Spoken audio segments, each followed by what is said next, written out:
Eh bien voilà, bonjour. Mesdames et messieurs, comme vous le savez, tout le plaisir est nôtre de vous savoir très nombreux devant votre petit écran, attendant avec impatience et patience ce nouveau numéro d'homéostasie. Et on vous assure qu'il est somme toute homéostasique à souhait, parce que nous avons ici, sur ce plateau, quelqu'un qui vient de très loin, 8000 km le sépare d'ici, mais il est venu comme ça là nous donner la quintessence même sur un thème tout à fait homéostasique, l'homme noir et l'islam. Homéostasie, la spiritualité des profondeurs s'est étonnée pour savoir d'où vient-il que son frère Abdullah s'amène sur ce plateau pour venir nous parler de l'homme noir et l'islam, quand on sait très bien que le saint prophète de l'islam lui-même n'est pas négro et qu'il n'y a aucun noir à l'origine de l'islam, que parmi les compagnons même du saint prophète à son époque, il n'y avait aucun noir.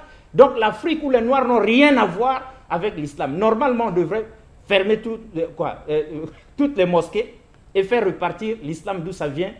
Ça ne sert absolument pas qu'on vienne nous dire ici, il y a un lien quelconque entre l'islam et l'homme noir, sinon l'homme noir et l'islam. D'où la pensée du jour, mesdames et messieurs. Les noirs ont peur de l'islam. Nous autres, nous ne voulons pas ça. Mais ce n'est pas homéostasie, la spiritualité de profondeur qui s'est amenée avec ce thème.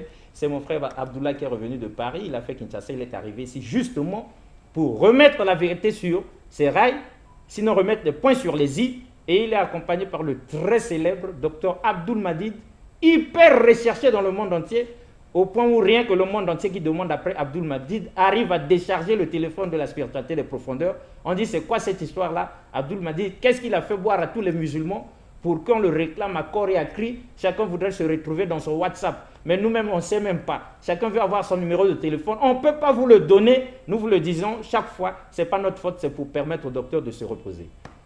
Parce qu'il n'est pas une machine. Alors, mon frère, bonjour. Bonjour, monsieur Alexis. Docteur, bonjour. Bonjour. Ça nous ferait du bien de vous recevoir sur ce plateau. Nous savons que nous sommes partis pour édifier les nôtres. Et là, comme nous sommes homéostasiques, on a lu l'Afrique en tête. Mais on va regarder ça après. Alors, d'où vient-il qu'un musulman osa comme ça là venir sur ce plateau parler de l'homme noir et l'islam? Est-ce qu'il y a un lien entre l'islam et l'homme noir? Mais avant que vous répondiez à ces questions-là, qui êtes-vous, Abdullah? Bismillah ar-Rahman ar-Rahim, salatu wa salam ala rasulillah.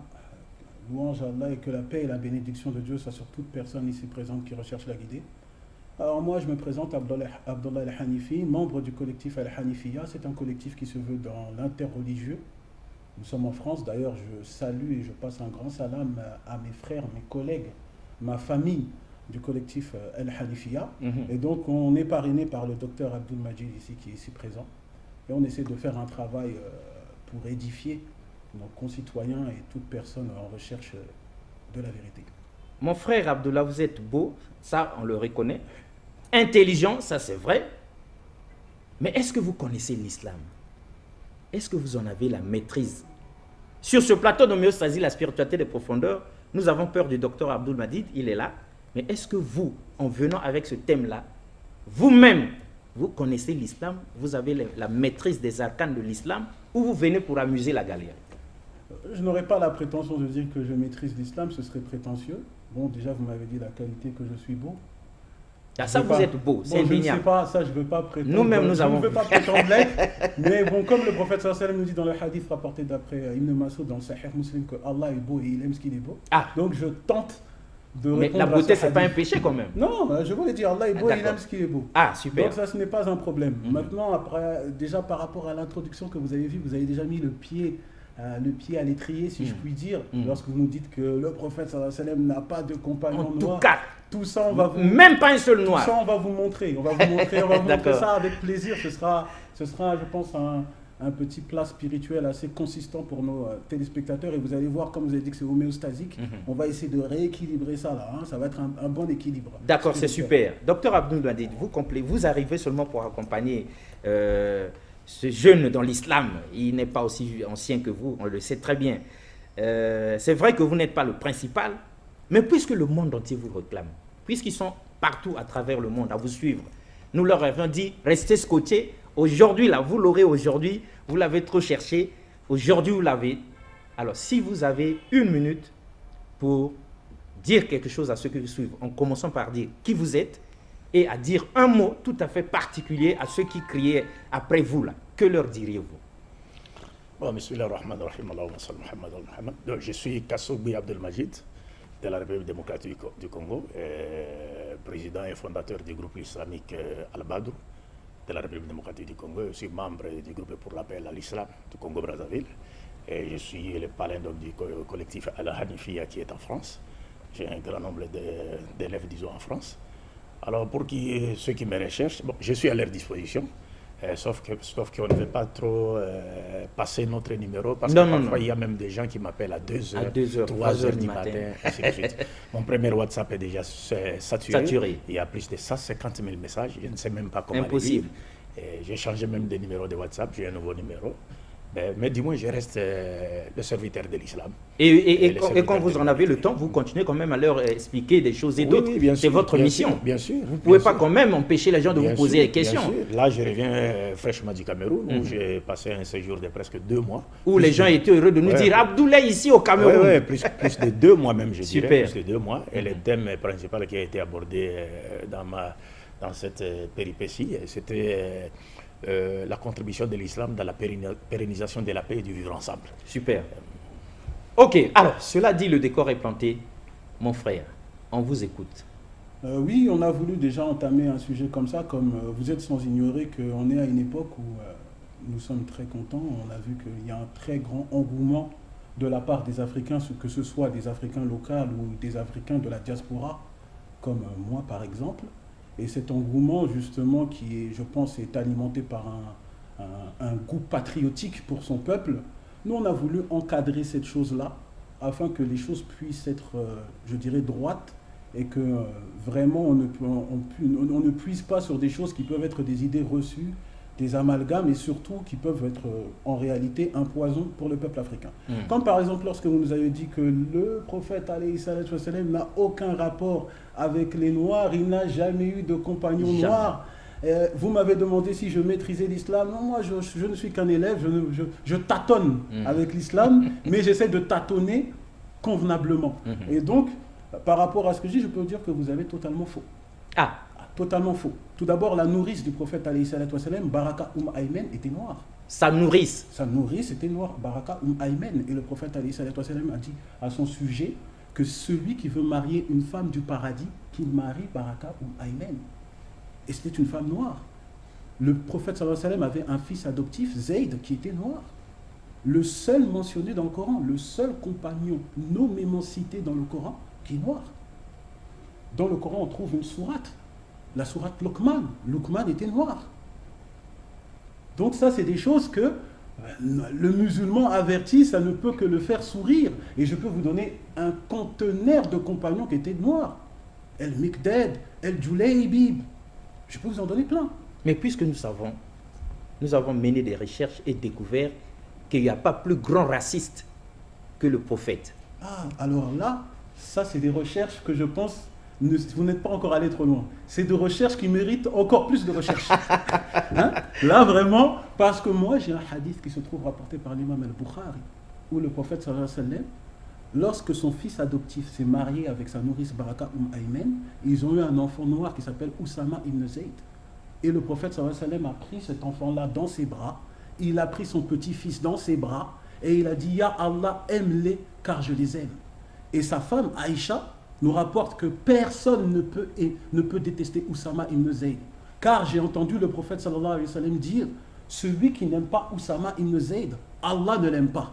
Alors regardez, le prophète sallallahu alayhi wa sallam nous dit quoi? Il nous dit que celui qui n'aime pas ce noir, alors il ne peut pas espérer avoir l'amour d'Allah. Donc comment on peut parler de racisme? On ne peut pas trouver de racisme dans ça.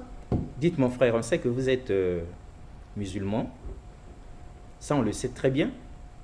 On vous le concède aussi. C'est normal. Mais est-ce que vous dites ces choses pour nous attirer dans un piège? Ou bien c'est authentique? Est-ce que c'est coranique? Est-ce que c'est historique? Est-ce que c'est vrai que... Si vous voulez du coranique, on peut vous le donner. Mais évidemment, nous on ne veut pas des choses en l'air. On sait depuis toujours, on vous dit ça. Peut-être que vous ne savez pas. Nous savons beaucoup de choses sur l'islam. Comme l'islam qui a mis au fer les Noirs que nous sommes, bien pire que les Européens qui sont arrivés après, les Arabes, dont le prophète, ont mis au fer les Noirs. Et ils nous ont traînés jusqu'à Zanzibar. On nous a dit ça à l'école. Et ils nous ont convertis par la force, par la terreur, par l'épée. On ne peut pas dire quand même. Là, vous rentrez dans un sujet que j'aime beaucoup. Ah, mais car c'est ça. un Nous vous sujet- attendions au tournant, là. C'est un sujet que je vous l'avoue. C'est Donc, un pour sujet nous, qui les me tient Noirs, fortement l'islam, c'est pas notre qui affaire. me tient fortement à cœur. On vous Le écoute. docteur est là. Il va je compléter. reviens, avant de venir, Mhm. je vous annonce que je reviens du Togo et du Ghana. Du Togo, du Oui, Ghana. du Ghana, parce qu'au Ghana, le Ghana fait partie des 7 portes ouvertes, c'est-à-dire les 7 endroits dont les esclavagistes ont emmené tous nos descendants.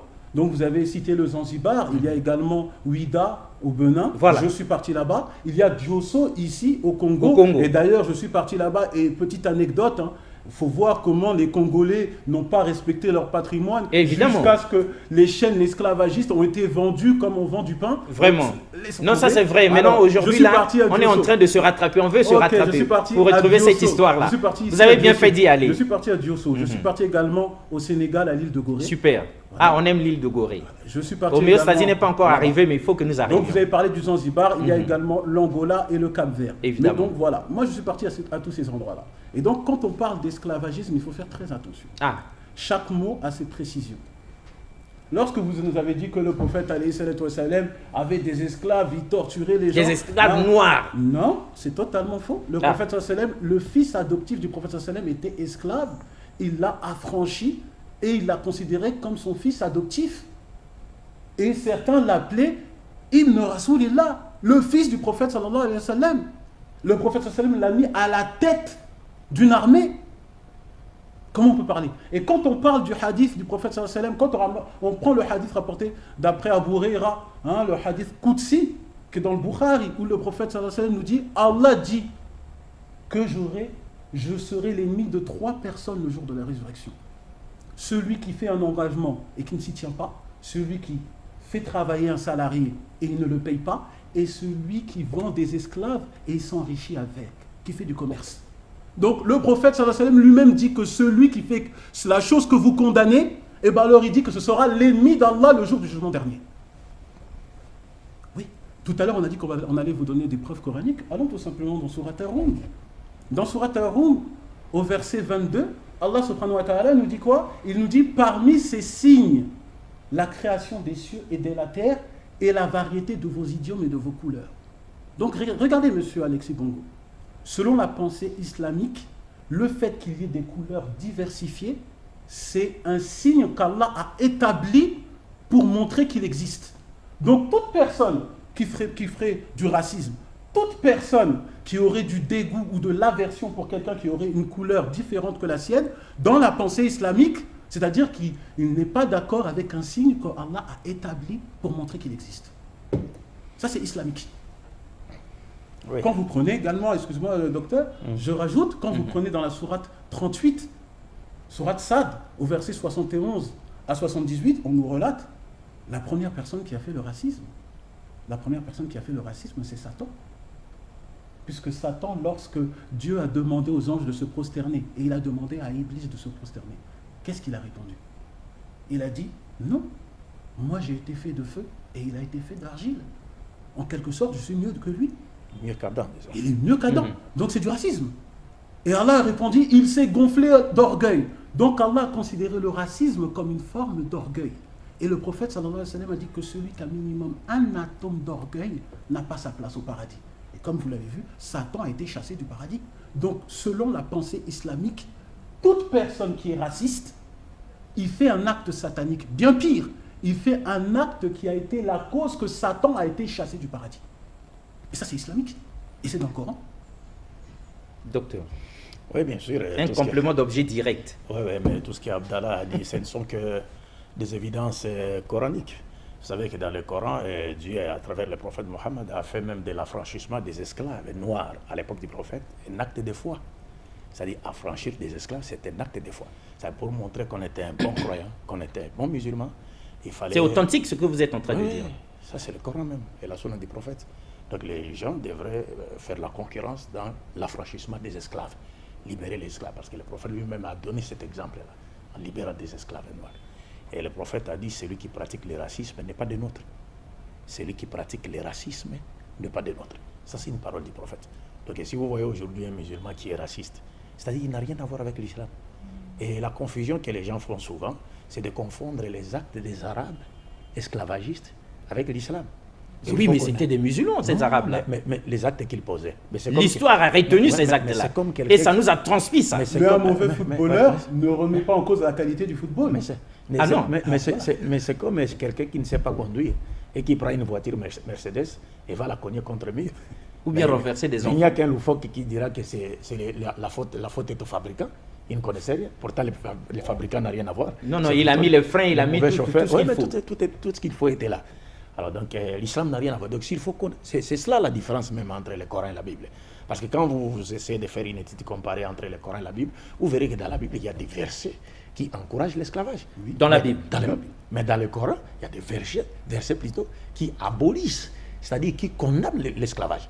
Et il venait de vous lire un verset du Saint-Coran. Là, vous blessez les chrétiens, mais continuez d'abord. On peut donner des preuves. Ça sont des Lévitique 27. C'est-à-dire, dans la Bible, on encourage. Oui, c'est pendant que dans le Coran... Alors que le Coran bannit ça, et condamne l'esclavage, et ainsi de suite. Et les prophètes, comme je venais de le dire, donc Dieu, à travers les prophètes, a fait de l'affranchissement des esclaves un acte de foi. C'est-à-dire, il en a fait même un acte de rapprochement. Si vous voulez vous rapprocher de Dieu, c'est-à-dire avoir une élévation spirituelle, il faut affranchir les esclaves. Et devant le prophète à son époque, il y en a qui en ont profité et qui l'ont fait. Ils ont affranchi des preuves coraniques existent. Mais c'est pourquoi l'islam à l'époque l'époque était considéré comme étant la religion des esclaves. Parce que tous les esclaves adhéraient maintenant à l'islam. Parce que l'islam est venu pour faire quoi? Pour abolir l'esclavage, condamner l'esclavage. Donc il y a eu maintenant des gens de basse classe qui ont fait quoi? Qui ont beaucoup adhéré à l'islam. Et cela a commencé à inquiéter les Arabes qui occupaient une place élevée dans la société. Donc j'étais ici en train de faire allusion au verset que le frère a cité dans la sourate Rum, la sourate les Romains, le verset 22, où Dieu dit, il y a un signe dans la diversité de vos couleurs, de vos langues, tribus, nations, peuples, ainsi de suite. C'est-à-dire l'islam, l'esprit théologique de ces versets nous montre clairement que la diversité de nos langues ne doit nullement constituer, c'est-à-dire un objet de mépris de l'autre, mais plutôt ça doit contribuer à chanter la grandeur de la sagesse divine. Parce que Dieu a voulu, Dieu nous a créés avec cette diversité. Pourquoi? Dieu nous montre clairement, c'est pour que vous connaissiez facilement, c'est-à-dire en nous échangeant des informations, par rapport à nos différentes cultures, nos différences, tout ça, toute cette diversité-là doivent contribuer à chanter la grandeur de la sagesse de Dieu et non constituer un objet du mépris de l'autre, ainsi de suite. Ça, c'est le verset du Saint-Coran. Et ça, c'est un signe révélateur, c'est-à-dire du caractère universel de la mission du prophète Mohammed, la paix de Dieu soit sur lui. Vous êtes sans le savoir que le prophète Mohammed descend d'Abraham par Ismaël. Mais il descend d'une femme noire, Agar, l'égyptienne. Oui, on a vu dans la Bible. Oui, Agar était noire. Mohammed descend d'une femme noire. Mohammed avait des disciples noirs. Et on a oublié aussi de citer Bilal, qui était le muezzin du prophète. L'appel que vous attendez. Non, mais il faut que ce soit vrai ce que vous dites là. Non, tout est vrai. Nous, on ne veut pas tout vienne ici, tout est vérifié en disant qu'il était ceci. Non, après 2 matins plus tard, on va enquêter là-bas. On va dire que Bilal était tout blanc ou tout arabe. Ça, c'est des choses qui révoltent. Il ne faut pas faire parce que vous êtes suivi, le monde entier nous regarde. Si vous dites quelque chose, docteur, surtout vous, les gens vont prendre en considération. Mais vous savez, donc il faut que ce soit authentique. Mais j'ai toujours dit la vérité par rapport à cela. Parce que jusque-là, vous avez toujours dit la vérité. Ce que j'ai dit, tout ce que j'ai dit, ça ne vient pas de moi.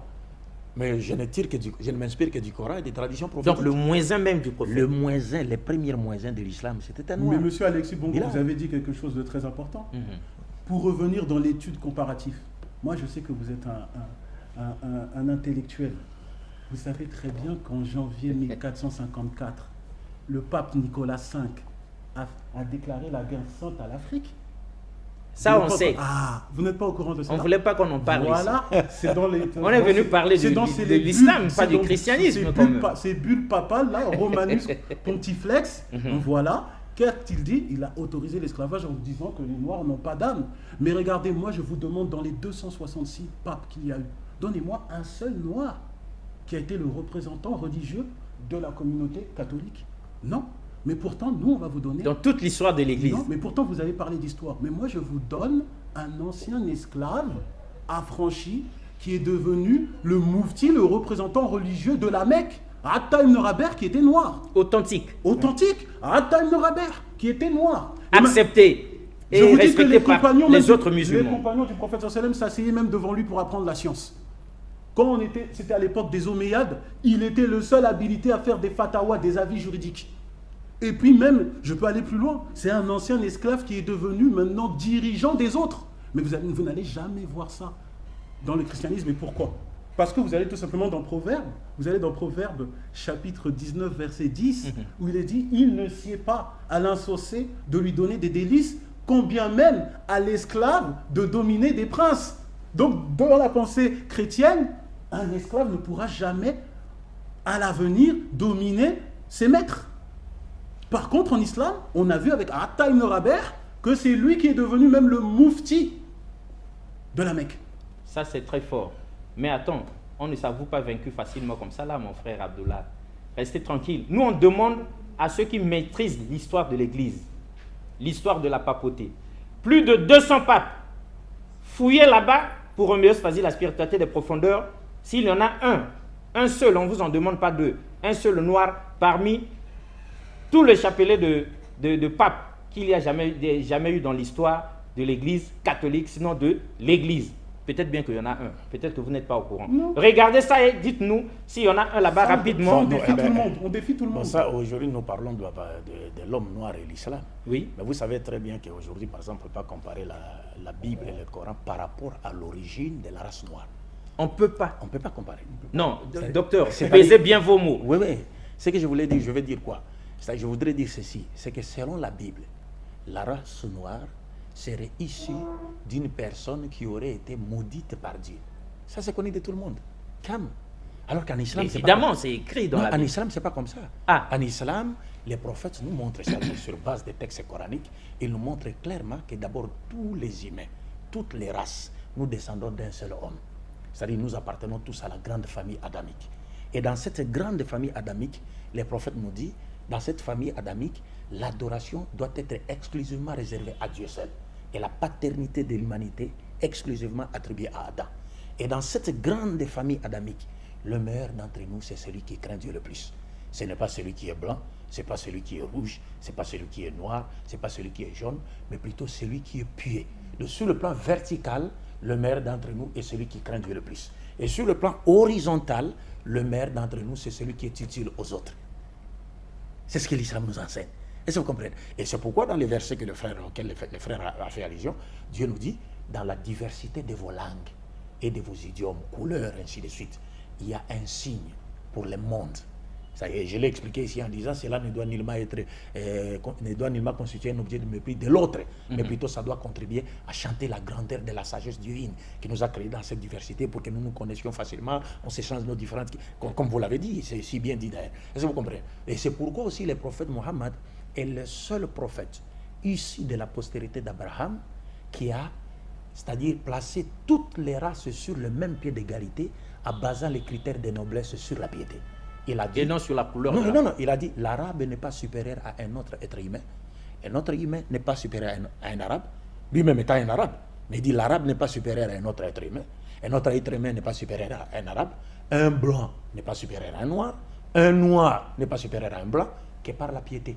Le meilleur d'entre vous est celui qui craint Dieu le plus. Évidemment. Aucun prophète de la Bible ne l'a enseigné. Si, ça c'est aucun. Okay. Mais non, mais les hommes de Dieu vont nous dire si qu'aucun n'a enseigné. Mais pour vous, on a une question. Est-ce que quelque part dans le Coran, on n'a pas dit que les Noirs sont les tout derniers? Pas du tout. Pas du tout. C'est impossible. On méprise. C'est impossible. Mais Allah il dit dans le Coran, dans la sourate At-Tin, Ouais. Allah il dit la khalaqana al-insan fi ahsani taqwim. J'ai créé l'être humain de la forme la plus parfaite. Comment maintenant il va dire que les Noirs sont les derniers? Non, si vous voulez trouver ça, on va vous trouver ça dans la Bible. Dans Cantique, chapitre 1, verset 5, quand on regarde les traductions actuelles, vous allez voir, c'est écrit quoi? Je suis noir, mais belle. Ah, vous connaissez pas nous avons lu ça dans la Bible. Quand on parle de la reine de Saba, évidemment. On parle de la reine de Saba. Et pourtant, quand on prend le texte en hébreu, c'est pas du tout ça. La particule employée, c'est le vav, qui est une particule de coordination. Mais bizarrement, quand on prend la traduction vulgate, la traduction latine faite par Saint Jérôme, maintenant, on a remplacé par le mot latin sum, c'est une particule d'opposition. C'est-à-dire, je suis noir mais belle. Comme si être une femme noire serait un obstacle à la beauté. À la beauté. Mais pourquoi? Sur quoi il se base pour dire cette chose-là? En tout cas, ça c'est problématique. Hein, que les mordus de la spiritualité regardent ça. On a deux questions pour le docteur Abdul Majid, comme on l'a sur ce plateau, pardon, et on reviendra sur vous. Docteur, au lieu que nous attendions qu'on nous appelle, qu'on nous dise, qu'on nous envoie des SMS par ce numéro pour nous dire, vous qui avez la maîtrise de ces choses-là, parce que quelqu'un nous disait hier encore, il faut que je voie docteur Abdul Majid de mes propres yeux, parce qu'il a une culture générale spirituelle extrêmement poussée. Deux questions. La première, est-ce que de toute la lignée des papes qui existent, il n'y en a pas eu un noir? Non, pas du tout. Bon, deuxième question. On a voulu proposer un noir comme pape avant l'élection du pape de Benoît XVI. Oui, oui. Mais les gens sont opposés. Parce que les gens bouillonnaient, on se disait peut-être que pour une fois, il y aurait un noir, peut-être. Et j'ai regardé, j'ai vu même des blancs à la télé qui disaient, mais qui baiserait la main d'un noir, d'un pape noir. Des blancs chrétiens. Oui, des blancs chrétiens. C'est-à-dire qu'un cardinaux, tout ça, des archevêques et tout ça, des blancs chrétiens, un noir qui est devenu avec pape, la foi. Et puis un blanc va prendre sa main et puis baiser sa main comme ça. Ils ont dit ça, c'est non, vraiment... Non, il ne peut pas. C'est l'horreur abominable. Mais chez nous à l'islam, nous baisons, c'est-à-dire les mains de nos imams noirs. Et vous avez vu même à la Mecque, qui est la direction de la prière, l'axe principal vers lequel les musulmans se dirigent pour faire la prière, il y a un imam noir là-bas. Un imam noir à la Mecque. Adil Kalban, il est venu même, il nous a rendu visite à Kinshasa. Authentique. Et nous avons ensemble avec lui donné des conférences à Kinshasa. Un noir. Et derrière lui, il dirigeait la prière. Derrière lui, il y avait des arabes, des blancs, ainsi de suite. Parce qu'en islam, le meilleur d'entre nous est celui qui craint Dieu le plus. Docteur, c'est cela les critères de on vous connaît. Donc nous, en même temps, on est très prudents avec vous. On sait que ce que vous venez de dire est vrai. Mais dites-nous, le frère Abdullah parle de la bulle papale. Est-ce que c'est authentique? Oui, est-ce qu'un pape peut déclarer une telle abomination, regardez, une telle horreur? Monsieur Alexis, parlons-en. On va vous faire lire quelque chose. Parlons-en de cette fameuse bulle papale. Tout est authentique. Lisez là, c'est entre crochets. Entre crochets. Ça, c'est le commentaire de Rachi, l'un des plus grands commentateurs juifs de la Bible. Alors, il nous dit, voilà la traduction littérale du verset de Genèse, chapitre 12, verset 11, quand Abraham s'apprêtait à rentrer en Égypte avec Sarah. Lisez-nous le passage avec crochet. Voilà. Le moment est venu, maintenant, de se faire du souci à cause de ta beauté. Je savais depuis longtemps que tu es belle, mais nous arrivons maintenant parmi des gens noirs et laids, les frères des habitants de Couche, qui n'ont pas l'habitude de voir de belles femmes. Vous comprenez? C'est grave. Maintenant, demandez à tous ces pasteurs-là de dire Amen. Ce n'est pas un pasteur qui a écrit. Mais en tout cas, lui, s'il se réfère aux traditions juives, en tout cas, ce verset-là, la tradition littérale, c'est celle-ci. C'est comme quoi que Abraham aurait dit à Sarah, voilà, tu t'apprêtes à rentrer dans un peuple de gens noirs. Donc déjà, ça nous fait plaisir. Ils n'ont pas l'habitude de voir de belles femmes. Au moins, il admet que l'Égypte antique était noire. Bon, ça nous fait déjà plaisir. Ça fait plaisir énormément. Au moins, les écrits de Hérodote, la dernière fois, à la chaîne Télé Congo, il y avait un de nos voisins qui nous disait que non, les Noirs n'ont jamais eu de puissance. Voilà, il faut qu'ils rejoignent leurs frères extraterrestres, les 9000 Noirs extraterrestres, comme s'il n'y avait pas assez de Noirs ici. Ici sur Terre, moi je lui laisse la planète extraterrestre. Je ne sais pas évidemment, voilà. Vous donc, parlez de Maître Dembokolo. Voilà, donc comme avec le vaisseau. Il y a un vaisseau dans le ciel avec 9000 anges noirs. On va lui payer, ils viennent pour on va lui payer sauver l'Afrique. On lui paye son billet d'avion, plutôt son billet de soucoupe volante. De soucoupe volante. Nous, on a du travail à ou faire de vaisseau spatial. Ici sur Terre. Écoutez, nous ne pouvons pas adhérer à cette chose-là parce que le musulman averti, je vous l'ai dit, il a déjà lu le Coran. Ça veut dire, il sait que Allah a créé l'être humain de la forme la plus parfaite. Donc toute personne qui adhère à cette chose-là, il contredit la pensée coranique. Dans Surat Ar-Rum, le verset 30 de cette même sourate, Allah dit La tabdila li khaliqillah. Il n'y a pas de changement. Pas de changement dans la création d'Allah. C'est interdit de changer sa création. Super. On a une question pour vous, mais docteur, ceux qui nous suivent avec attention veulent profiter de votre présence. Au moment où vous êtes venu aider le frère et nous aider, il pose cette question-là rapidement, une petite leçon d'histoire. C'est quoi la bulle papale? Ça sort d'où? C'était à quelle occasion? Ça veut dire quoi? Non, vous savez... La fameuse bulle papale. Oui, ça sont des décisions prises par le Vatican. Moi, je n'aimerais pas trop rentrer dans cette histoire de Sinon, peur de ne pas blesser les sentiments. Voilà, on risque de dire, voilà, bon, il a dit attaque, ceci. là, mais oui, mais ceci. pour ceux qui veulent Mais savoir, c'était quoi cette histoire? Dis-moi, c'est historique. C'est historique, c'est connu. C'est historique, c'est connu, c'est scientifique même. Parce que ce sont des décisions qui ont été prises par la haute hiérarchie. Et des décisions qui ont fait souffrir toute une race. Souffrir toute une race. Qui ont légitimé l'esclavage. Oui, c'est ça. C'est ça. Et ça, c'est en se basant sur l'esprit théologique de certains versets de la Bible. Parce que déjà, dans l'Ancien Testament, l'esclavage est autorisé. Et dans le Nouveau Testament, par exemple, Paul, quand tu te parles, il te dit que non, que les esclaves respectent, obéissent à leur maître, comme s'il convient d'obéir à Dieu. Oui, ça c'est un enseignement qui ne poussera Là, jamais. Paul demande carrément qu'on se soumette. Est-ce que vous comprenez? Que les esclaves acceptent de rester esclaves, la condition d'esclavage. Votre condition d'esclave. Les hommes de Dieu, il faut regarder ça. Ça Est-ce que Paul l'a dit ou pas? Nous ne maîtrisons pas, mais le docteur l'a dit. Souvent, quand il dit quelque chose, c'est vrai. Mais regardez ce que Paul n'a pas poussé comme ça les esclaves à rester esclaves et à adorer leur maître. On peut rajouter, quand vous allez dans Luc chapitre 7, versets 1 à 10, vous connaissez l'histoire du centurion romain, que voilà, quand son esclave était malade, il a demandé à Jésus de le guérir, et puis Jésus a dit, je ne connais pas dans tout Israël quelqu'un qui a une foi semblable à celui-ci. Mais regardez bien, monsieur Alexis Bongo. Le centurion romain avait un esclave. Jésus ne voyait pas un obstacle à sa foi qu'il ait un esclave. Il a dit non, malgré qu'il a un esclave, en tout cas dans Israël, il n'y a pas quelqu'un qui a une foi semblable à celui-ci.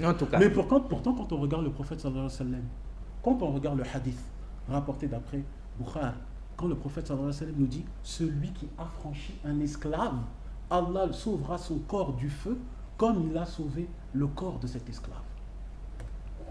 Vous voyez que le prophète alayhi wa sallam, il a mis un lien avec la foi, le fait de pouvoir être sauvé du feu par le fait d'affranchir un esclave. Très très important. C'est très important. En tout cas, c'est le jour et la nuit quand on compare, quand on fait une étude comparative avec ce qui est écrit dans la Bible. Le docteur Abdul Majid s'est retenu parce qu'après on va le dire, oui, le docteur, c'est pas le docteur, c'est historique. La bulle papale, quand ça se prenait, le docteur n'était même pas encore né. Nous, il le fait de constater les dégâts parce que ça a mis en esclavage tout un peuple durant plus de 4 siècles. Alors là, quand on parle, est-ce que c'est criminel? En tout cas, tous les catholiques en Soutane devraient venir ici nous expliquer d'où vient-il que le pape, qu'il y eut un pape dans l'histoire de l'humanité, comme ça, a légitimé, à rendre possible l'esclavage sur les bases bibliques et scripturaires, la parole de Dieu. Comme pour dire, avec notre frère Abdullah qui vient seulement de le retracer ici, que les Noirs n'ont pas d'âme, que eux, vous pouvez les considérer comme des animaux, vous pouvez les considérer comme des meubles, du mobilier. En tout cas, ça ne change absolument rien. Monsieur Alexis Bongo, il faut recadrer les choses. Quand on recadre les choses. Quand on parle d'esclavagisme, il faut savoir que l'esclavagisme a été en tout lieu et en tout temps. Les premières traces de l'esclavagisme, c'était en Mésopotamie avec le code d'Amachouri. Et les esclaves, ce n'était pas une même forme d'esclavagisme comme l'esclavagisme qu'on peut voir, par exemple, biblique. Quand vous allez biblique, on peut frapper son esclave. Vous allez dans Proverbes, par exemple, chapitre 29, verset 19, ce n'est pas par la parole qu'on châtie l'esclave. C'est biblique. Et biblique. Quand vous allez dans Exode, chapitre 21, le maître peut frapper son esclave. S'il ne le tue pas, il n'est pas puni. Mais pourtant, islamiquement parlant, celui qui frappait son esclave, parce qu'on va même rentrer dans ce terme qui est servant, celui qui frappait son esclave devait l'affranchir. Vous prenez le Sahih Muslim d'après Abou Massoud. Celui qui frappait son esclave on vous dit, devait l'affranchir. Je vous donne l'histoire d'Abou Massoud qui avait frappé son esclave. Le prophète sallallahu alayhi wa sallam s'est énervé. Il lui a dit, Allah a plus d'autorité sur toi que toi sur cet homme. Et Abou Massoud a dit, moi, par amour d'Allah, je l'affranchis. Et le prophète sallallahu alayhi wa sallam, il a dit, si tu n'aurais pas fait ça, les portes de l'enfer te seraient ouvertes et le feu t'aurait brûlé. Nous, on a des textes comme ça, c'est un conteneur. C'est authentique. C'est-à-dire qu'il y a un certain nombre de mécanismes qui ont été établis par le prophète lui-même et qui visaient à affranchir tous les esclaves. Mais on a l'impression que le prophète avait cerné tous les problèmes de l'humanité. Oui, mais parce que vous savez, même les solutions qui ont été apportées par les prophètes, ce n'est pas comme celles qui ont été apportées par les Américains. Avec pas des solutions limitées. La lutte, par exemple, de Lincoln contre l'esclavage, ainsi de suite. Quand on a cherché à affranchir les Noirs, mais ils ont trouvé des problèmes sérieux. De sorte que certains esclaves ont même souhaité retourner chez leur maître. Évidemment. Alors qu'à l'époque du prophète, ce n'était pas comme ça. Il y avait des mécanismes, c'est Dieu lui-même qui l'avait inspiré au prophète. Et quand on les mettait en pratique directement, les choses allaient comme sur des rails. Vous voyez. Donc ça poussait les gens à considérer les esclaves comme étant leurs frères. Les prophètes exigeaient même au maître de s'habiller comme son esclave. Alors si vous ne pouvez pas vous habiller comme votre esclave, vous devez faire quoi? Vous devez l'affranchir. Il y a autre chose. Ça, c'est ingénieux, ça, c'est magnifique. Il y a beaucoup de choses. Il y a aussi un autre processus. C'est très sage, Il y a un très autre, le profond. prophète sallam interdisait qu'on appelle son servant esclave. Il disait appelez-le mon neveu, mon fils, parce que ce sont vos frères. Et c'est dans le Sahih Muslim. Et il disait aux esclaves, n'appelez pas votre maître mon seigneur. Appelez chef ou patron comme un salarié. D'accord. Il y a des explications très précises en islam. Mais je vous l'ai dit, le sujet de l'esclavagisme, c'est un sujet qui me touche particulièrement à cœur. Il faut savoir déjà que quand on parle des Arabes, la couleur arabe n'était pas homogène. Tout comme la couleur israélite, il y avait des noirs qui étaient arabes. Il y avait des noirs Il y arabes. avait des compagnons du prophète sallallahu alayhi wa sallam. Donc à qui cette étaient noirs époque de razzia et arabes. d'esclavage, Déjà, même quand il y vous avait allez- des noirs Mais déjà, même quand vous allez... arabes qui Mais mettaient même au quand fer on va d'autres dans les noirs. pays arabes, on trouve des noirs. Évidemment. Quand on va au Yémen, il faut savoir, parce qu'on a toujours cette idée de penser, de mettre un lien entre l'esclave et le noir. Mais pourquoi faire cela? Je vous rappelle que nous, en tout cas islamiquement parlant, le musulman averti, il se rappelle que quand les musulmans étaient persécutés, ils sont partis se réfugier chez un royaume noir d'Abyssinie, le roi Négus, et que le roi Négus avait la possibilité de lui les réduire à l'esclavage, ces gens-là. Le roi Négus... Il aurait pu le faire. Mais le roi Négus avait un royaume tout puissant. L'Éthiopie, l'Abyssinie n'a jamais été colonisée. Il y avait le royaume d'Aksum. C'est ce que nous dit l'histoire. Oui, ça c'est une histoire que le peuple africain doit connaître. On a cette idée bizarre de penser que l'homme noir, c'était un esclave faible. Non, Allah même parle dans Sourate El-Fil, la sourate Les éléphants, du peuple éthiopien qui a failli conquérir la Mecque. Ils avaient une armée ultra puissante. Il faut qu'on retrouve l'histoire. Donc maintenant le problème, pourquoi justement on a voulu entamer un sujet de la sorte? Car malheureusement, et vous le savez par rapport à tous les incidents qu'il y a actuellement dans le monde et dont le peuple africain est victime, alors on tombe vraiment dans une grande amalgame qui pousse certains à un séparatisme du peuple. Mais nous, musulmans, nous ne pouvons rétrograder à un communautarisme quand nous savons que le message islamique est universel. C'est impossible. Ça, c'est revenir au niveau -1 quand nous sommes déjà au 18e étage. C'est impossible. Est-ce que vous comprenez, monsieur Alexis Bongo? C'est très important. On s'efforce de comprendre. Ah, c'est très important, monsieur. On s'efforce de comprendre, mais mon frère Abdullah, bon, quoique n'étant pas musulman, est-ce que je peux me permettre d'appeler mon frère Abdullah et ça ne vous blesse pas? Non, ça ne vous fait rien. D'accord. Mais non. Les prophètes lui-même dit, vous descendez tous d'Adam. Vous êtes des frères. Ah, super. Nous sommes tous des frères parce que nous descendons tous d'Adam. Super. Mon frère Abdullah, une question pour vous et le docteur répondra aussi. On est entre nous. On parle de l'homme noir et l'islam. Ici, c'est des noirs qui sont là. Alors, ne faites pas comme si on vous a déjà acculturé, on vous a déjà déracialisé. On crée un mot là, on ne sait pas. Le docteur sait que nous inventons quelque chose comme pour dire on a retiré le logiciel racial pour en mettre un autre. Vous êtes noirs, nous sommes noirs. Merci docteur. Dites-nous, entre nous, est-ce que les noirs musulmans, les musulmans noirs, sont vraiment des musulmans au même titre que les autres musulmans du monde? Devant Dieu, oui. Ils sont considérés devant Dieu, oui. Maintenant, si certains des musulmans ou de personnes qui se disent musulmans ont le cœur malade, moi je n'ai pas besoin de me contaminer par ces personnes malades. Est-ce que vous me comprenez? Moi, je prends comme exemple le prophète alayhi salatu wassalam, qui considérait un homme noir comme son fils adoptif, qui considérait l'enfant de cet fils adoptif comme son petit-fils, qui disent qu'on le surnommait, ce petit noir-là, on l'appelait Hub Rasulillah, l'amour du prophète sallallahu alayhi wa sallam. Moi, c'est cet exemple-là que je regarde. Je regarde Julaybib, cet arabe noir, car il y avait des arabes noirs, je vous le répète. Et Julaybib, le prophète sallallahu alayhi wa sallam disait Ada minni wa ana minnu, celui-là est de moi et moi je suis de lui. Nous, c'était cet exemple-là qu'on prend. On n'a pas besoin de regarder les mauvais footballeurs. Alors, docteur, est-ce que, parce qu'on sait, et vous le savez mieux que nous, que par les temps qui courent, c'est l'islam qui est captivant et c'est tout le monde qui vient vers l'islam. En tout cas, les conversions se sont beaucoup plus vers l'islam qu'ailleurs. Ça, on sait. Mais est-ce que tous ces noirs-là, tous ces jeunes-là, tout ce monde qui se convertit à l'islam-là, aussi négro que nous-là, est-ce que vous pensez qu'ils sont vraiment des musulmans est considéré comme tel dans les archives de l'islam, de la religion, jusqu'à la Mecque, on sait que c'est des musulmans, des vrais musulmans. Non seulement Ou bien c'est des musulmans de basse classe. On fait ça seulement pour que ça puisse occuper la terre, mais voilà, on fait comme s'ils étaient comme nous, hein? On fait semblant un peu, mais ils ne sont pas comme nous. Non, on ne peut pas faire semblant. Qui décide de qui est musulman et qui ne l'est pas? On ne peut pas faire semblant lorsqu'on sait qu'il y a des textes coraniques et des textes tirés de la tradition prophétique, n'est-ce pas, qui montrent clairement aux Noirs qu'ils ont leur place, n'est-ce pas, dans l'humanité. Parce que comme je l'ai dit, les prophètes ont dit... Parce que ce sont ces textes qui font autorité. Mais c'est ça. C'est l'islam, ce sont les textes. Ce n'est pas le comportement des Arabes. Des uns et des autres. Mais il y a une sourate qui porte le nom d'un Noir. Sourate Luqman. Oui. Ça porte le nom d'un Noir. Ça, c'est fort. C'est fort. Et dans cette sourate, attention, dans cette sourate, c'est-à-dire chaque musulman qui lit le Coran, il est obligé de faire l'éloge de cette personne noire. Puisque dans le passage islamique, parce que regardez, je vais vous faire lire même un passage du deuxième Moïse dans la tradition juive, Maïmonide, le Rambam, ce livre-là, qui, d'ailleurs, petite anecdote, il a été écrit en arabe et traduit en hébreu, parce que c'est une personne qui a vécu dans le monde arabe. Donc pour toute personne qui nous disent les musulmans, leur hobby, c'est de traquer les juifs, sachez que la plus grande autorité juive a vécu en prospérité dans le monde musulman. Regardez ce qu'il dit. Non seulement cela, mais les juifs ont également connu leur âge d'or sous la domination musulmane. Et il y avait aussi dans le peuple israélite, j'en parlais avec docteur hier, il y a des Israélites qui étaient noirs.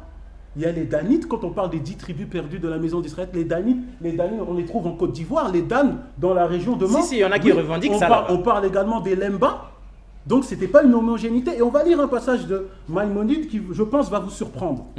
Regardez qu'est-ce qu'il nous dit. C'est dans le livre Le Guide des Égarés, c'est une référence. Il nous dit ceci. Quant à ceux qui étaient hors de la ville, hors d'Israël, ce sont tous les hommes qui n'ont aucune croyance religieuse, ni spéculative, ni traditionnelle. Comme, par exemple, il donne des exemples, les derniers des Turcs dans l'extrême nord, les nègres dans l'extrême sud et ceux qui leur ressemblent dans nos climats. Ceux-là sont considérés comme des animaux irraisonnables. Je ne les place point au rang des hommes. C'est-à-dire, selon Maïmonide, en dehors d'Israël, personne n'avait une religion, on ne connaissait pas Dieu. Et il dit quoi? Il dit un élément très bon qui vient encore confirmer ce que je viens de dire. Ceux qui leur ressemblent dans nos climats. C'est-à-dire que lui-même confirme que chez les Israélites, il y avait certains qui ressemblaient à des Turcs, certains qui ressemblaient à des Noirs. Ce n'était pas une couleur homogène. Comme par exemple ce que je vous dis avec les Arabes. Quand on parle de l'esclavagisme arabo-musulman, il y avait des Arabes noirs qui prenaient en esclaves d'autres hommes noirs. Très, très intéressant. C'est ça qu'il faut appuyer. Moi, j'ai un livre à la maison ici en France, on parle maître noir et esclave blanc. Parce qu'il y avait des hommes noirs qui avaient réduit à l'esclavage l'Europe quand il y avait des grands royaumes. Ça, c'est des choses qu'on doit dire. Mais ça, là, c'est des choses... On vous attend au prochain voyage pour que vous arriviez avec ce livre-là pour qu'on développe cette thèse-là. Comme je vous ai dit, regarde, Maïmonide dit qu'en dehors d'Israël, les gens ne connaissaient pas Dieu. Et ça, c'est quelque chose que les chrétiens ont pris comme héritage. Oh non, un prophète doit faire partie de la maison d'Israël. Mais le Coran vient démentir cela. On prend sourate An-Nahl, dans la sourate 16, verset 36, Allah subhanahu wa ta'ala nous dit qu'il a envoyé des prophètes dans chaque communauté. On prend également la sourate Yunus, la sourate 10 au verset 47, c'est-à-dire dans la pensée islamique, chaque peuple avait eu un prophète. Donc il y avait des prophètes dans chaque coin de la terre. C'est-à-dire avant même l'avènement du prophète Mohammed, il n'y a pas une seule nation, un seul peuple qui n'a pas reçu la visite d'un prophète. Parce que tous nous avons été créés dans le noble but d'adorer Dieu. Ce ne sont pas seulement les Israélites qui auraient été créés pour adorer Dieu. Non, non. Pas seulement eux. Non, pas seulement eux. Toute la race humaine a été créée dans le noble but d'adorer uniquement Dieu et de mener une vie vertueuse fondée sur sa volonté sur le plan vertical comme horizontal. Cela étant, toutes les races du monde ne pouvaient connaître le but de leur existence sur terre qu'à travers quoi? Qu'à travers l'envoi des prophètes, qui étaient donc les porte-paroles de Dieu. C'est pourquoi le Coran rétablit cette vérité en disant Dieu a suscité des prophètes par chaque communauté. Et vous les considérez tous? On les considère. Tous. Mais ça sans exception. Ça fait partie de l'un des 6 piliers de la foi en islam. C'est-à-dire nous devons de croire à tous les prophètes de Dieu sans exception. Si vous refusez seulement de croire à un des prophètes de Dieu, c'est fini. C'est-à-dire même votre foi à l'un d'eux s'avérerait être nul, ne pas être malhonnête, ne pas être sincère. Parce que tous ces prophètes ont été envoyés par un seul Dieu. Ouais. Et c'est le prophète Mohammed qui est venu rétablir cette vérité. C'est pourquoi je dis que les Noirs ne peuvent que se convertir à l'islam. Parce qu'ils retrouvent leur valeur. Normalement. Normalement, naturellement. Parce qu'ils retrouvent leur place dans l'islam. C'est l'islam, c'est Mohammed seul qui a placé toutes les races sur le même pied d'égalité et qui a basé les critères de noblesse sur la piété, qui a eu des disciples noirs de son vivant, qui est sorti d'une femme noire Agar et qui a épousé une femme noire. Et regardez les chrétiens comment ils ont épousé une femme noire. Regardez comment les chrétiens ont adoré, ont épousé des idées juives. Aujourd'hui, pourquoi on cherche à minimiser Agar? Pourquoi on cherche à minimiser Agar? On dit d'Agar qu'elle était esclave, alors qu'Agar n'a jamais été esclave. Agar était la fille. Oui, ça c'est vous qui avez soulevé cette vérité. Nous l'avons soulevé, mais c'est reconnu par les Juifs eux-mêmes. Agar était la fille du pharaon d'Égypte. Sarai, on a changé son nom, Sarai, et on a donné à son nom l'essence de princesse. Mais on a donné à son nom l'essence de princesse, mais elle n'a jamais été princesse. Mais Agar était princesse de par son statut social. Elle était authentiquement princesse. Fille de Pharaon. Mais c'est parce qu'on a voulu, parce qu'on sait très bien que Mohammed est sorti d'Agar, il est sorti d'Ismaël. Du coup, il faut chercher à faire quoi? À minimiser Agar, qui est notre sœur égyptienne, qui est notre sœur, une africaine. Ça, c'est vraiment nous-mêmes. Et le Pharaon connaissait Dieu. C'est pas comme l'a dit Maïmonide. Parce que vous allez lire même dans la Bible, lorsque le Pharaon a voulu prendre Sarah pour femme. Et puis Dieu est intervenu pour l'empêcher de la prendre pour femme. Mais qu'est-ce que Pharaon a dit? Pharaon a dit, mais Seigneur, mais Dieu, tu connais la justesse de mon cœur. S'il ne me l'avait pas présentée comme étant sa sœur, je n'aurais jamais cherché à la prendre pour femme. Mais comment le Pharaon a-t-il connu Dieu? Et Dieu a dit, très intéressant. Dieu a dit, et c'est à cause de la justesse de ton cœur que je suis intervenu pour t'empêcher de prendre cette femme. Mais comment le Pharaon a-t-il connu Dieu? Comment le Pharaon a pu comme ça la connaître Dieu? Vous comprenez? Mais on va vous dire que non, personne ne connaissait Dieu si ce n'est les enfants d'Israël. Non, le Coran nous dit en tout cas, il nous reste une minute. Des prophètes partout. Il nous reste une minute, mais nous posons cette question-ci à tous les hommes de Dieu, à tous les hommes en soutane. Comment même Pharaon lui-même a pu comme ça la connaître Dieu? Et même comment Dieu a pu venir converser avec Pharaon. Voilà la problématique. Il n'y a pas que Israël avoir été en relation avec Dieu. Nous reviendrons sur ça. Ce qu'il faut dire ici, c'est quoi? C'est-à-dire, ce n'est pas seulement Israël, mais ce qui est vrai, c'est que c'est Abraham que Dieu avait choisi. Ça c'est vrai, reconnu universellement. Dieu a suscité des prophètes partout, mais il a choisi Abraham. Et il a dit, c'est à travers lui que toute l'humanité sera sauvée. En d'autres termes, les juifs et les chrétiens, musulmans sont d'accord. Quand ils lisent ces versets, ils comprennent, comme voulant dire, c'est à travers un descendant d'Abraham que toute l'humanité sera sauvée. Et ils divergent seulement sur l'identité. Sur l'identité seulement. Reste à savoir quel est ce descendant. Il s'agit de leur Messie, voilà. qui n'est pas Jésus. Chacun tire le drap de les son chrétiens côté. disent qu'il s'agit de Jésus, et les musulmans disent qu'il s'agit de Mohammed. Et nous disons qu'il s'agit de Mohammed parce que Mohammed est le seul prophète qui a placé toutes les races sur le même pied d'égalité. Et il a basé les critères de noblesse sur la piété. Et il est le seul prophète ici de la postérité d'Abraham qui a dit, j'ai été envoyé à l'humanité tout entière, j'ai clos la prophétie, il n'y a pas de prophète après moi. L'arabe n'est pas supérieur à notre être humain, comme nous l'avons dit ici, et notre être humain n'est pas supérieur à un arabe, un blanc n'est pas supérieur à un noir n'est pas supérieur à un blanc, qui est par la piété. Le meilleur d'entre vous est celui qui craint Dieu le plus. Super. Et ça, qui peut s'opposer à ça? Qui peut contester ça? Qu'est-ce qu'il y a de plus grand? Ou encore, qu'est-ce qu'il y a de plus équilibré que ça? Affaire à suivre, sinon nous sommes arrivés à la fin de cette émission, c'est l'atterrissage. Mon frère Abdullah, oui. Je veux juste faire un petit truc, parce que le docteur m'a dit qu'aujourd'hui je dois frapper à sa place. Frapper. On vous donne une minute pour frapper, la dernière minute. Allah, nous, quand on a dit l'homme noir et l'islam, il faut savoir, ne nous méprisons pas. Nous ne me prenons pas. On a voulu faire zoomer une page, mais le livre islamique est universel. Allah nous dit dans le Coran, dans la sourate 21, verset 107, il a envoyé le prophète sallam comme miséricorde à tout l'univers. Regardez quand on prend un hadith authentique dans le Musnad de l'imam Ahmed, où le prophète sallam parlait avec 3 personnes. Il parlait avec Bilal ibn Rabah, le muezzin. Rapidement, on est arrivé à l'atterrissage. Il parlait avec un pauvre, Yazir. Il parlait avec Mirja, un autre noir. Et les Koréchites nobles ont dit, voilà, toi tu parles avec eux, ils ne sont pas de notre classe sociale, ils ne sont pas comme nous. Si tu veux qu'on parle de l'islam, repousse-les. Et le prophète sallam a dit, je ne repousse pas les croyants. Et un verset coranique est descendu. Sourate 5, verset 62, ne repousse pas ceux qui matin et soir implorent leur Seigneur, recherchant sa face. Mais faites le comparatif avec Jésus, qui lui a repoussé quelqu'un qui n'était pas israélite. Dans Matthieu chapitre 15, verset 24, je n'ai été envoyé qu'aux brebis perdues de la maison d'Israël. Regardez la différence. Le prophète sallam ne repousse personne. Jésus lui a dit, je n'ai été envoyé que pour les brebis perdues. Et il n'avait pas tort. Et il n'avait pas tort. Et il n'avait pas tort. Sa mission était circonscrite au peuple d'Israël. Il n'avait pas tort. C'était que la vérité. Celle de Muhammad était universelle. Super. En tout cas, on est arrivé à la fin de cette émission, mais en tout cas, on demande à DRTV de nous accorder 30 secondes. On est arrivé à l'atterrissage, bel atterrissage, déjà fait. Mais vous avez ici quelque chose, on avait lu en passant. L'Afrique en tête. En 30 secondes, ça veut dire quoi? Au fait, c'est un commentaire biblique contemporain avec 70 théologiens africains. Et donc, il y avait des révélations qui allaient encore vous faire trembler. Ça sera au prochain numéro. Quand vous serez revenu. On aime cette température. C'est bien de décrypter ces vérités-là. Donc, c'est avec commentaire biblique avec 70 théologiens africains qui a été confirmé, approuvé par les plus grands théologiens, dont par exemple Henri Blocher, un théologien international dont j'ai eu l'opportunité de débattre. Et donc, on avait voulu vous montrer. On avait voulu creuser là-dedans, mais c'est affaire à suivre. En tout cas, toutes mes félicitations, mon frère. Vous nous avez ouvert les yeux sur la vérité, sur l'islam. Vous qui disiez qu'il n'y avait aucun lien entre le saint prophète de l'islam et l'Afrique, vous vous étiez trompé. Vous qui disiez qu'il n'y avait aucun noir autour du prophète, vous l'avez entendu. Et que vous qui dites qu'aujourd'hui, l'Afrique devrait penser à autre chose qu'à l'islam, vous vous trompez énormément parce que la vérité africaine est essentiellement islamique. Et c'est ça ce que nous venons de découvrir. Et c'est ça la voie de sortie pour cette Afrique qui se cherche, qui est comme ça là le dernier des continents. Au revoir et à la prochaine.